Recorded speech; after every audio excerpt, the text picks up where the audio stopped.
Good morning all. आज हम दोबारा शुरू करने जा रहे हैं अपनी एक और नई क्लास। और आज अपन जो क्लास स्टार्ट करेंगे ना, वो अपने एनाटॉमी फिजियोलॉजी के अंदर अपना दूसरा चैप्टर होगा। और बहुत ही इंपॉर्टेंट चैप्टर है अपने पास के अंदर, जिससे बहुत से क्वेश्चन देखे जाते हैं एग्जाम के अंदर। साथ में जब आप मेडिकल सर्जिकल पढ़ोगे तो उसके अंदर भी बहुत से डिजीज होती है जो बहुत इंपॉर्टेंट होती है इस चैप्टर से रिलेटेड। तो आज का जो अपना टॉपिक है ना, वो है अपने पास के अंदर नर्वस सिस्टम। ठीक है, नर्वस सिस्टम बहुत ही इंपॉर्टेंट चैप्टर है ये आपके आने वाली लाइफ के लिए, क्योंकि आप कहीं पर भी चल जाओ, चाहे आप ऑन्कोलॉजी रिलेटेड हो, चाहे आप कार्डियोवेस्कुलर रिलेटेड हो, चाहे आप रीनल रिलेटेड हो, चाहे आप थोरेसिक रिलेटेड हो, बोन्स में हो, उन सब के अंदर आपको रिलेटेड नर्वस सिस्टम मिलेगा ही मिलेगा। इवन जितनी भी जो मेडिसिन है ना, उनका एक कॉमन क्लासिफिकेशन कहां से निकलता है? नर्वस सिस्टम से ही निकलता है। तो चलो अपन शुरू करते हैं अपनी आज की नई क्लास, जो कि है अपनी नर्वस सिस्टम के ऊपर। और इस क्लास के अंदर अपन नर्वस सिस्टम के इंट्रोडक्शन की बात करेंगे कि नर्वस सिस्टम होता क्या है और नर्वस सिस्टम के कितने टाइप्स होते हैं। सबसे पहला आता है अपने पास के अंदर इंट्रोडक्शन ऑफ नर्वस सिस्टम, कि नर्वस सिस्टम होता क्या है। ठीक है, तो नर्वस सिस्टम जो होता है ना, नर्वस सिस्टम क्या करता है? Nervous system integrate and coordinate various activities of other organ. ठीक है, तो नर्वस सिस्टम क्या होता है ना, अपनी बॉडी के जितने भी अदर जितने भी सिस्टम है ना, चाहे वो हार्ट हो, ठीक है, चाहे वो किडनी हो, है ना, चाहे वो अपने पास के अंदर लंग्स हो, है ना, इन सब को कोऑर्डिनेट करने का काम कौन करेगा? इन सब को कोऑर्डिनेट करने का काम करेगा अपने पास के अंदर नर्वस सिस्टम। ठीक है, अपन जब भी अपन ह्यूमन बॉडी की बात करते हैं ना, तो उसके अंदर अपन को पता है कुछ चीजें ऐसी होती है जो अपने कंट्रोल में होती है। ठीक है, बट कुछ चीजें ऐसी होती है जो अपने कंट्रोल में नहीं होती, वो अपना ब्रेन कंट्रोल करता है। ठीक है, तो दोनों एक्टिविटी को कंट्रोल करने के लिए अपन को किसकी नीड होती है? नर्वस सिस्टम की नीड होती है। ठीक है, और नर्वस सिस्टम एक ऐसा सिस्टम होता है कि अगर किसी पर्सन का नर्वस सिस्टम अफेक्टेड हो गया ना, तो उसकी पूरी बॉडी अफेक्टेड हो जाती है। ठीक है, तो नर्वस सिस्टम का जो फर्स्ट इंपॉर्टेंट लाइन होती है वो क्या होती है कि नर्वस सिस्टम जो अदर जितने भी ऑर्गन सिस्टम है ना, उन सबको इंटीग्रेट करता, मतलब मिला जुला के चलता है।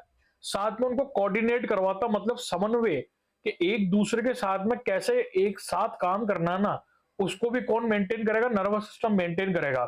फॉर एग्जाम्पल, जब अपन खाना खाते हैं तो अपन क्या करते हैं? इंजेक्शन की प्रोसेस प्रोसेस करते हैं। इंजेक्शन का मतलब क्या होता है कि अपन ने खाना ओरल कैविटी में डाला।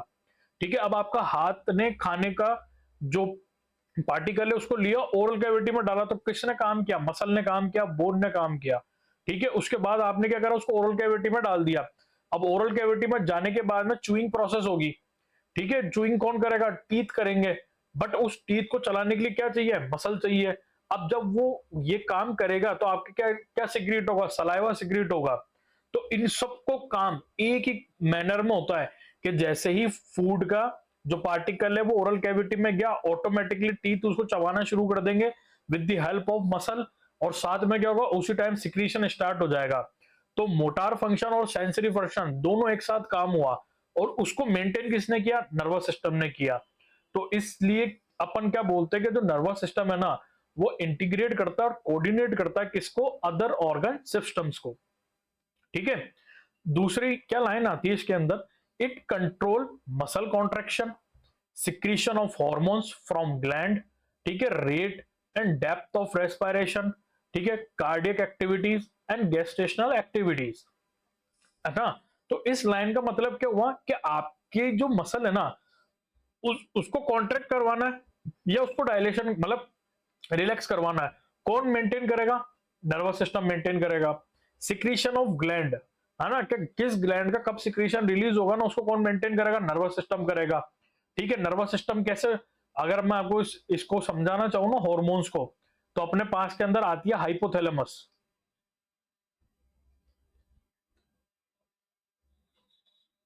ठीक है, हाइपोथैलेमस, हाइपोथैलेमस को क्या बोलते हैं? Master of master all gland. जो कहां सिचुएटेड होगी? ब्रेन में सिचुएटेड होगी। ठीक है, जब तक हाइपोथैलेमस अपना सिक्रीशन रिलीज नहीं करेगा, मास्टर ग्लैंड कौन सी होती है, पिट्यूटरी, पिट्यूटरी ग्लैंड, जब तक पिट्यूटरी ग्लैंड एक्टिवेट नहीं होगी, और जब तक पिट्यूटरी ग्लैंड एक्टिवेट नहीं होगी दूसरी कोई भी ग्लैंड एक्टिवेट नहीं होगी। तो मेन कहां पर आया, नर्वस सिस्टम, कि जब नर्वस सिस्टम हाइपोथैलेमस को एक्टिवेट करेगा तो ही पिट्यूटरी ग्लैंड एक्टिवेट होगी, और पिट्यूटरी ग्लैंड एक्टिवेट होगी तो उसके बाद सारी ग्लैंड एक्टिवेट होगी। तो ये होता है अपने पास के अंदर सिक्रीशन कंट्रोल करता है नर्वस सिस्टम। साथ में आता है rate and depth of respiration. ठीक है, rate and depth of respiration कैसे मेंटेन होता है, आपने जब डिजीज पोर्शन पढ़ोगे ना तो अपने पास के अंदर आता है एक वर्ड आता है इंट्राक्रेनियल प्रेशर, कि जब भी इंट्राक्रेनियल प्रेशर बढ़ता है ना तो पेशेंट की जो रेस्पिरेशन है ना वो इनरेगुलर हो जाती है। क्यों इनरेगुलर होती है, क्योंकि जब इंट्राक्रेनियल प्रेशर बढ़ेगा तो वो किसको अफेक्ट करेगा, ब्रेन को अफेक्ट करेगा, और ब्रेन के अंदर आता है अपने पास के अंदर प्रोबोटेंजियर कॉम्प्लेक्स। ठीक है, अपन आगे डिस्कस करेंगे, एक वर्ड आता है प्रोबोटेंजियल कॉम्प्लेक्स, वो क्या होगा, वो अफेक्ट होगा और वो अपने रेस्पिरेशन को अफेक्ट कर देगा। ठीक है, इसके बाद में आता है कार्डियक एक्टिविटी। ठीक है, कार्डियक एक्टिविटी को कौन मेंटेन करता है, कार्डियक एक्टिविटी को मेन करता है अपने नर्वस सिस्टम। इसके बाद में आता है गैस्ट्रोइंटेस्टाइनल सिस्टम। गैस्ट्रोइंटेस्टाइनल सिस्टम के अंदर जब अपन गैस्ट्रोइंटेस्टाइनल सिस्टम पढ़ेंगे ना तो उसके अंदर अपन इंटेस्टाइन पढ़ते हैं। बेसिकली इंटेस्टाइन से आप अच्छे से समझ सकते हो, तो इंटेस्टाइन के अंदर दो टाइप के प्लेक्सेस होते हैं, एक होता है मेजनल प्लेक्सेस होता है, एक होता है एरियोबैक प्लेक्सेस। एक रेस्पॉन्सिबल होता है जीआईटी सिक्रीशन के लिए, एक रेस्पॉन्सिबल होता है अपने पेरिस्टालसिस मूवमेंट के लिए। उन दोनों को मेंटेन करने का काम कौन करेगा, रेस्पायर कौन करेगा, उन दोनों को मेंटेन करने का काम नर्वस सिस्टम करेगा। तो इस तरह क्या होता है ना, नर्वस सिस्टम आपकी पूरी बॉडी को कंट्रोल करके चलता है। तो ये था अपने पास के अंदर इंट्रोडक्शन ऑफ नर्वस सिस्टम। ठीक है, अब आता है अपने पास के अंदर क्लासिफिकेशन ऑफ नर्वस सिस्टम, जो कि बहुत ही इंपॉर्टेंट है। ठीक है, क्लासिफिकेशन ऑफ नर्वस सिस्टम। तो नर्वस सिस्टम जो है ना उसको अपन ने बेसिकली तीन टाइप्स में डिवाइड किया है। फर्स्ट आता है अपने पास के अंदर सेंट्रल नर्वस सिस्टम, दूसरा आता है अपने पास के अंदर पेरिफेरल नर्वस सिस्टम, तीसरा आता है अपने पास के अंदर ऑटोनोमिक नर्वस सिस्टम। ठीक है, तो जो सेंट्रल नर्वस सिस्टम होता है ना, सेंट्रल नर्वस सिस्टम किन दो चीजों से मिलकर बना होगा, सेंट्रल नर्वस सिस्टम बना होता है एक तो अपने ब्रेन से, दूसरा अपने स्पाइनल कॉर्ड से। तो जो ब्रेन है और जो स्पाइनल कॉर्ड है ना, ये दोनों एक साथ मिलकर कौन से नर्वस सिस्टम का फॉर्मेशन करते हैं, सेंट्रल नर्वस सिस्टम का फॉर्मेशन करेंगे। इसके बाद में आता है पेरिफेरल नर्वस सिस्टम। पेरिफेरल सीधी सी बात है कि जो ब्रेन, जो अपने बॉडी का जो एक्सेस है उससे दूर जितने भी चीजें हैं वो सारी क्या कहलाती है, पेरिफेरी कहलाती है। ठीक है, जैसे अपन है ना कार्डियोवैस्कुलर पढ़ते हैं, तो कार्डियोवैस्कुलर के अंदर सेंट्रल जो होता है ना, जैसे अपन बोलते हैं कि carotid pulse, carotid pulse check करते हैं वो कहाँ होती है, सेंटर में होती है ना। और ब्रेकियल पल्स, ब्रेकियल पल्स हुई, रेडियल पल्स हुई, ये कहां पर होती है, पेरिफेरी वेसल्स में आती है ना। तो क्योंकि क्योंकि किससे हो गई, जो बॉडी की जो एक्सियल लाइन है ना उससे दूर हो गई। तो पेरिफेरल नर्वस सिस्टम भी क्या होगा, एक्सेप्ट ब्रेन और स्पाइनल कॉर्ड क्या कहलाएगा, पेरिफेरल नर्वस सिस्टम। और पेरिफेरल नर्वस सिस्टम में क्या आता है, पेरिफेरल वेसल्स आती है और गैंग्लिया आता है। ठीक है, गैंग्लिया, जब आप अपन जब नर्वस सिस्टम के डिजीज पढ़ते हैं ना तो उसके अंदर एक बहुत ही कॉमन डिजीज होती है जो आजकल काफी ट्रेंड में, पार्किंसन डिजीज। ठीक है, तो पार्किंसन डिजीज के अंदर जो गैंग्लिया अफेक्टेड होता है ना उसको बोलते हैं बेसल गैंग्लिया। ठीक है, कौन सा अफेक्टेड होता है, बेसल गैंग्लिया।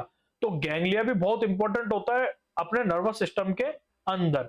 और गैंग्लियन किसका पार्ट होता है, पेरिफेरल नर्वस सिस्टम का पार्ट होता है। इसके बाद में आता है अपने पास के अंदर तीसरा जो उसका पार्ट होता है ना नर्वस सिस्टम का, वो होता है ऑटोनोमिक नर्वस सिस्टम। ठीक है, ऑटोनोमिक नर्वस सिस्टम के अंदर एक आता है अपने पास के अंदर पैरासिम्पैथिक नर्वस सिस्टम, दूसरा होता है सिंपैथेटिक नर्वस सिस्टम। ठीक है, आपने नाम सुना होगा 3F, फाइट फ्लाइट और फ्लाई। ठीक है, फाइट फ्लाई फ्लाई, या फिर उसके अंदर फाइट फाइट भी आता है ना। तो जिसको अपन बोलते हैं ना रोंगटे खड़े हो गए, या फिर एड्रिनल रश जिसके नाम से आता है, वो कौन मेंटेन करता है, वो ऑटोनोमिक नर्वस सिस्टम में मेंटेन करता है। ठीक है, जब अपन फार्मेकोलॉजी पढ़ते हैं ना सेकेंड ईयर के अंदर, तो उसके अंदर कुछ ड्रग्स के नाम आते हैं, cholinergic drug, anti cholinergic drug. ठीक है, सिंपैथोमाइमेटिक्स है ना, सिंपैथोमाइमेटिक्स होता है, सिंपैथोलाइटिक्स होता है। वो कौन किसके ऊपर काम करती है, वो ऑटोनोमिक नर्वस सिस्टम के ऊपर ही काम करती है। तो ऑटोनोमिक नर्वस सिस्टम बहुत इंपॉर्टेंट है अपनी बॉडी में। ठीक है, तो ये जनरल तीन टाइप का क्लासिफिकेशन हो गया। फर्स्ट, नर्वस सिस्टम को कितने टाइप में डिवाइड किया, तीन में, central nervous system, peripheral nervous system और ऑटोनॉमिक नर्वस सिस्टम। अब क्या होता है, जो सेंट्रल नर्वस सिस्टम है वो भी दो में डिवाइड था, ब्रेन और स्पाइनल कॉर्ड। अब क्या होता है, जो ब्रेन है ना वो भी दो में डिवाइडेड, वो भी आगे फर्दर डिवाइडेड है, ठीक है। अब जो ब्रेन है ना उसके भी तीन पार्ट होते हैं, एक होता है सेरेब्रम, एक होता है सेरेबेलम, ठीक है, और एक होता है ब्रेन स्टेम, ठीक है। कैसा होता है, ब्रेन स्टेम, ठीक है। और अब जो ब्रेन स्टेम है ना ये भी आगे दो में डिवाइडेड है, एक होता है मिड ब्रेन और एक होता है पॉन्स, ठीक है। मिड ब्रेन, मिड जो ब्रेन स्टेम होती है ना, ब्रेन स्टेम को जब अपन एमआरआई में देखते हैं या सिटी में देखते हैं ना, तो जो ब्रेन स्टेम की जो फिगर होती है ना वो चिड़िया के आकार की दिखती है, बर्ड लाइक शेप होती है ब्रेन स्टेम की उसके अंदर। तो उससे पता लग जाता है ब्रेन स्टेम। और ब्रेन स्टेम आगे चलकर किसका फॉर्मेशन करती है, स्पाइनल कॉर्ड का फॉर्मेशन करती है ब्रेन स्टेम, ठीक है। सेरेबेलम बोलते हैं ना छोटा दिमाग, सेरेबेलम। और सेरेब्रम, जो ब्रेन का जो पूरा स्ट्रक्चर होता है ना बाहर का, वो क्या होता है, सेरेब्रम होता है। इसके बाद में आता है मिड ब्रेन, छोटा बीच में आता है मिड ब्रेन, पॉन्स आता है, ठीक है। पॉन्स बहुत इंपॉर्टेंट पार्ट होता है, आगे डिस्कस करेंगे। इस पूरी जो सीरीज आएगी ना नर्वस सिस्टम की, ईच एंड एवरी चीज आपको मैं बताऊंगा कि नर्वस सिस्टम कैसे काम करता है, क्या फंक्शन होते हैं, क्या उसके क्वेश्चन बनेंगे, ठीक है। अब उसके बाद में आता है एक और आता है मेडुला अम्लागाटा। मेडुला अम्लागाटा से क्या निकलती है, स्पाइनल कॉर्ड। ये भी किसका पार्ट होती है, ब्रेन स्टेम का पार्ट होती है, ठीक है। अब इसके बाद में आता है अपने पास के अंदर पेरिफेरल नर्वस सिस्टम। जो पेरिफेरल नर्वस सिस्टम है वो भी दो में डिवाइड था, एक तो पेरिफेरल नर्व्स थी, ठीक है, और एक गैंग्लिया थे, ठीक है। अब जो पेरिफेरल नर्व्स है ना ये भी दो टाइप की होती है। पहली आती है क्रेनियल नर्व्स, आपने नाम सुना होगा 13 क्रेनियल नर्व का, ठीक है। क्रेनियल नर्व आती है जिसके अंदर आपने नाम सुना होगा वेगस नर्व, है ना, वेगस नर्व सुना होगा, ऑप्टिक नर्व सुना होगा, ओक्यूलर मोटार नर्व सुना होगा। वो किसके पार्ट होती है, क्रेनियल नर्व के पार्ट होती है। इसके बाद में आती है स्पाइनल नर्व, स्पाइन से निकलने वाली नर्व, ठीक है। आपने जनरली नाम सुना होगा स्पाइनल नर्व के अंदर जिसको अपन बोलते हैं सर्वाइकल प्लेक्सस, ब्रेकियल प्लेक्सस, ठीक है, लंबर प्लेक्सस, सैक्रल प्लेक्सस। तो वो सारी कौन सी होती है, वो स्पाइनल नर्व होती है, ठीक है। और ऑटोनोमिक नर्वस सिस्टम के दो पार्ट मैंने आपको बता ही थे, पैरासिम्पैथेटिक नर्वस सिस्टम और सिंपैथेटिक नर्वस सिस्टम। तो ये था अपने पास के अंदर क्लासिफिकेशन ऑफ नर्वस सिस्टम। ये कोशिश करना कि आपको जो ये पूरा जो क्लासिफिकेशन है ना ये एज इट इज याद हो जाए, क्योंकि बहुत इंपॉर्टेंट है इसका क्लासिफिकेशन। अब आता है अपने पास के अंदर न्यूरॉन, ठीक है। न्यूरॉन, न्यूरॉन बहुत ही इंपॉर्टेंट है, ठीक है। जैसे अपनी बॉडी की अगर अपन बात करते हैं ना, तो बॉडी की सबसे छोटी यूनिट क्या होती है, सेल। सेल से मिलकर क्या बने हुए होते हैं, टिश्यू, ठीक है। टिश्यू से मिलकर क्या बनते हैं, टिश्यू से मिलकर बनते हैं ऑर्गन, ऑर्गन से मिलकर क्या बनता है, सिस्टम, और सिस्टम से मिलकर क्या बनती है, बॉडी, ठीक है। तो जिस तरह एक ह्यूमन की जो सबसे छोटी यूनिट जो होती है ना वो होती है सेल, ठीक है। Structure and functional unit of human body या फिर structure and functional unit of human, वो कौन सी होती है, सेल होती है, सबसे छोटी इकाई होती है सेल। वैसे ही नर्वस सिस्टम की जो सबसे छोटी है बेसिक यूनिट जो होती है ना वो होती है न्यूरॉन। क्या होगी, न्यूरॉन होगी, ठीक है। तो अपन इसको समझते हैं कि न्यूरॉन क्या होता है। Neuron is defined as the, एक कलर चेंज कर देता हूं ताकि आपको देखने में प्रॉब्लम ना हो, ठीक है। Neuron is defined as the structural and functional unit of the nervous system, ठीक है। क्या मतलब, नर्वस सिस्टम की सबसे छोटी यूनिट कौन सी होगी, वो होगी अपने पास के अंदर न्यूरॉन, ठीक है। और जो न्यूरॉन होता है ना इसको अपन न्यूरॉन सेल भी बोलते हैं या नर्व सेल भी बोलते हैं, ठीक है। नर्व सेल बोलेंगे तो भी न्यूरॉन की ही बात कर रहे हैं, न्यूरॉन बोलेंगे तो भी अपन स्ट्रक्चरल यूनिट और फंक्शनल यूनिट की बात कर रहे हैं, ठीक है। अब यहाँ पर क्या होता है, जो न्यूरॉन होता है ना, न्यूरॉन दो टाइप से डिवाइडेड होता है। इसके अंदर कुछ ब्रांचेस होती है और प्रोसेस होती है जिनको अपन बोलते हैं एक्सॉन और डेंड्रियन, ठीक है। मतलब कि क्या हुआ, जो न्यूरॉन है ना उसकी ब्रांचेस हो गई जिसमें से एक को बोलेंगे अपन एक्सॉन, एक को अपन बोलेंगे डेंड्राइट्स, ठीक है। अब आता है, ये आपको याद रखनी है, इंपॉर्टेंट चीज है ये, बहुत ज्यादा इंपॉर्टेंट है। Neuron does not have centrosome so it can not go undergo division, मतलब कि न्यूरॉन कभी भी वापस रीजनरेट नहीं होता है। और रीजनरेट नहीं होने का कारण क्या होता है, उसके अंदर सेंट्रोसोम प्रेजेंट नहीं होता है। किसी भी सेल में अगर सेंट्रोसोम है तो वो सेल क्या करेगी, डिवाइड करेगी। बट अगर न्यूरॉन बट अगर क्या होता है, अगर किसी सेल में सेंट्रोसोम नहीं है ना, तो वो सेल डिवाइड नहीं कर सकती है। ठीक है, और जो न्यूरॉन है ना, न्यूरॉन में सेंट्रोसोम प्रेजेंट नहीं होता है, जिसके कारण वो आगे फर्दर डिवाइड नहीं कर सकती है। तो ये कारण रहता है कि अगर कोई पर्सन, उसका ब्रेन अफेक्टेड होता है ना, तो हाईली चांसेस होते हैं कि उसका जो रिहेबिलिटेटिव फेज है वो बहुत लंबा होगा और वो पहले जैसी कंडीशन में नहीं आ सकता है। क्यों? क्योंकि एक बार अगर न्यूरॉन डैमेज हो गए तो वापस रिपेयर नहीं होंगे। अब अपन बात करते हैं क्लासिफिकेशन ऑफ न्यूरॉन्स की, कि न्यूरॉन्स का क्लासिफिकेशन क्या होता है। ठीक है, तो अपन अब बात करेंगे क्लासिफिकेशन ऑफ न्यूरॉन की। ठीक है, तो न्यूरॉन जो होता है ना, सबसे पहला डिवाइडेड होता है depending upon number of poles. ठीक है, depending upon number of poles. Poles का मतलब कितने कोने हैं उसमें। ठीक है, तो पहला जो न्यूरॉन का क्लासिफिकेशन है ना, वो किस पे डिपेंड है, पोल्स पे डिपेंड है कि कितने उसके अंदर पोल्स है। तो सबसे पहला अपने पास में न्यूरॉन आता है यूनिपोलार। ठीक है, यूनिपोलार का मतलब हुआ neuron which have only one pole from both axon and dendron arise. ठीक है, from axon and dendron arise, मतलब कि यूनिपोलर न्यूरॉन जो होगा ना, उसके अंदर क्या होगा कि उसके अंदर जो न्यूरॉन है ना, वहां पर एक्सोन और डेंड्रॉन दोनों एक ही पार्ट से निकले हैं। ठीक है, उसको समझने के लिए अपने पास में डायग्राम है। ठीक है, आप ये देखो, यहां पर है ना केवल ये पोल है, केवल ये एक पोल है। ठीक है, जिससे क्या निकला है, जिससे अपने पास के अंदर ये निकला है न्यूरॉन एक्सोन और ये निकला डेंड्रॉन। ठीक है, तो बस ये एक ही पार्ट है जहां से क्या निकले, एक्सोन और डेंड्रॉन निकले हैं। तो इस टाइप के न्यूरॉन को अपन क्या बोलेंगे, इस टाइप के न्यूरॉन को अपन बोलेंगे यूनिपोलर न्यूरॉन। अब आता है अपने पास के अंदर नेक्स्ट, जिसको अपन बोलते हैं बाइपोलर न्यूरॉन। बाइपोलर, सीधी सी बात है, बाइपोलर तो कितने पोल प्रेजेंट होंगे, टू पोल्स प्रेजेंट होंगे। ठीक है, सेम ये देखो, एक पोल ये रहा, दूसरा पोल ये रहा, वन पोल टू पोल। तो ये क्या, कैसा न्यूरॉन होगा, ये न्यूरॉन होगा अपने पास के अंदर बाइपोलर न्यूरॉन।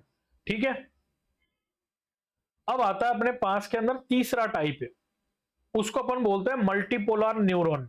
मल्टीपोलर न्यूरॉन का मतलब क्या होगा, which have many poles, one of the poles give arise to the axons and all other poles give arise to dendrites.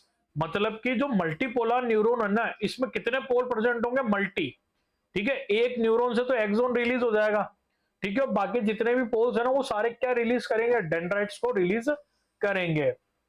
ठीक है, इसको समझने के लिए ये अपने पास में डायग्राम है एक, है ना। इस डायग्राम को मैं आपको बताता हूं, देखो ये मैंने, एक सेकेंड कलर चेंज करना पड़ेगा। ये देखो, ये मैंने यहां से इसको डिवाइड किया। ठीक है, तो ये जो पार्ट आया ना, ये तो हो गया अपने पास के अंदर एक्सोन का। ठीक है, और आप ये देखो कितने सारे ये कितने सारे निकले हुए हैं, ये सारे क्या है, ये अपने पास के अंदर डेंड्राइट्स। डेंड्राइट्स, तो इसको अपन क्या बोलेंगे, इसको अपन बोलेंगे मल्टीपोलर न्यूरॉन, कि एक न्यूरॉन से बहुत सारे डेंड्राइट्स निकले और एक एक्सोन निकला है। ठीक है, तो ये था अपने पास के अंदर पहला classification, depend upon numbers of poles. तो पहला था अपने पास में यूनिपोलर न्यूरॉन, दूसरा था बाइपोलर न्यूरॉन, तीसरा था अपने पास के अंदर मल्टीपोलर न्यूरॉन। अब आता है अपने पास के अंदर डिपेंडिंग अपॉन फंक्शन। ठीक है, फंक्शन के ऊपर डिपेंड है कि न्यूरॉन फंक्शन क्या कर रहा है। ठीक है, तो सबसे पहला आता है अपने पास में मोटार न्यूरॉन।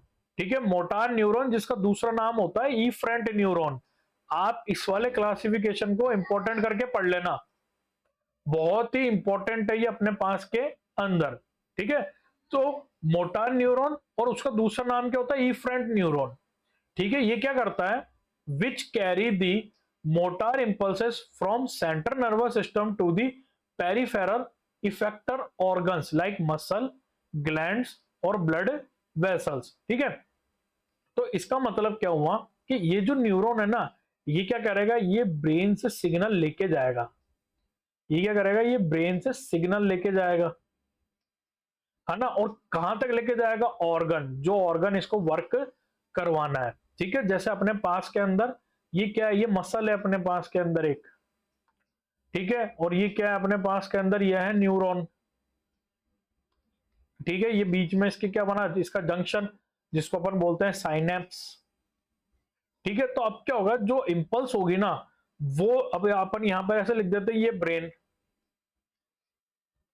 ठीक है, तो ब्रेन क्या करेगा, यहां से सिग्नल को भेजेगा, वो न्यूरॉन में गया, न्यूरॉन ने सिग्नल आगे भेजा। ठीक है, और उस सिग्नल न्यूरॉन ने आगे जाके उसको किसको दे दिया, मसल को। तो ये जो पाथवे बना ना यहां से ये वाला, कि ब्रेन टू ऑर्गन, तो ये कहलाता है अपने पास के अंदर मोटार न्यूरॉन। ठीक है, अब आता है अपने पास के अंदर दूसरा टाइप, जिसको अपन बोलते हैं सेंसरी न्यूरॉन। ठीक है, और सेंसरी न्यूरॉन का दूसरा नाम क्या होता है, एफरेंट न्यूरॉन। ये जस्ट अपोजिट होगा मोटार न्यूरॉन के। ये क्या करेगा, which carry sensory impulses from PNS to the central nervous system.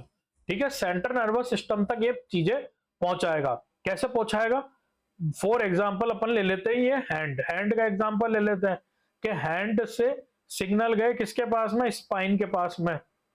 ठीक है, स्पाइनल कॉर्ड भी कह सकते हो। अब स्पाइन के पास गए, स्पाइन ने सिग्नल किसको दिए, ब्रेन को। ठीक है, तो किस तरह काम हुआ, यू काम हुआ, इस तरह सिग्नल चले। एक सेकंड, ठीक है, यूं यूं चले सिग्नल, कहां पर, ऑर्गन से चले। तो आप इसको ऐसे भी लिख सकते हो, ऑर्गन से सिग्नल गए कहां पर, ब्रेन में। तो इस टाइप का जो प्रोसेस होता है ना, उसको अपन बोलते हैं सेंसरी न्यूरॉन या फिर इफरेंट न्यूरॉन। ठीक है, कैसे, देखो, ये मान लो यहां पर है ना कोई ऑर्गन आ गया। ठीक है, इसको अपन लिख देते हैं ऑर्गन।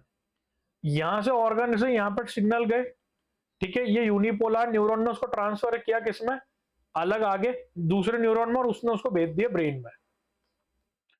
ठीक है, तो ये जो पाथवे बनाना, इसको अपन ने क्या नाम दिया, इसको बोलेंगे अपन। ठीक है, और ये न्यूरॉन कौन सा लेके गया, इसको अपन बोलेंगे सेंसरी न्यूरॉन।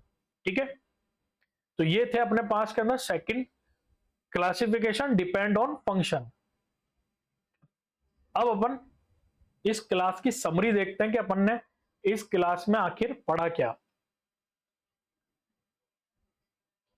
समरी, ठीक है, तो सबसे पहले अपन ने क्या बात करी थी, इंट्रोडक्शन।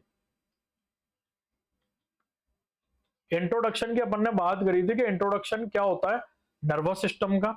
उसके बाद अपन ने देखा था classification, classification of nervous system. उसके बाद अपन ने देखी थी न्यूरॉन, कि न्यूरॉन होता क्या है, कितने टाइप्स का न्यूरॉन होता है। फिर उसके बाद में अपन ने पढ़ा था classification of neuron, classification of neuron. ठीक है, और इसमें अपन ने पढ़े थे दो टाइप्स। ठीक है, दो टाइप्स के अंदर पहला टाइप था डिपेंड अपॉन पोल्स। ठीक है, जिसके अंदर अपन ने पहला पढ़ा था यूनिपोलर, दूसरा अपन ने पढ़ा था बाइपोलर, तीसरा अपन ने पढ़ा था मल्टीपोलर, मल्टीपोलर। ठीक है, फिर इसके बाद में अपन ने दूसरा देखा था डिपेंड अपॉन फंक्शन, जिसमें अपन ने पढ़े थे मोटार न्यूरॉन। ठीक है, तीसरा अपन और दूसरा अपन ने पढ़ा था इसके अंदर सेंसरी न्यूरॉन। ठीक है, ध्यान रखना, मोटार न्यूरॉन ब्रेन से सिग्नल लेके जाएगा। ठीक है, सेंसरी न्यूरॉन ऑर्गन से सिग्नल लेके जाएगा ब्रेन तक। तो ये अपने पास के अंदर थी अपनी पहली क्लास, एक बहुत ही इंपॉर्टेंट टॉपिक की, नर्वस सिस्टम की। आपको ये क्लास पसंद आई हो तो प्लीज लाइक करना, शेयर करना, और इस क्लास को ज्यादा से ज्यादा सब्सक्राइब करना। और आप एक मेरे लिए छोटा सा काम करना, आपको ये क्लास कैसी लगी, आप मेरे को कमेंट बॉक्स में जरूर बताना कि आपको मेरी क्लास कैसी लगी। Thank you.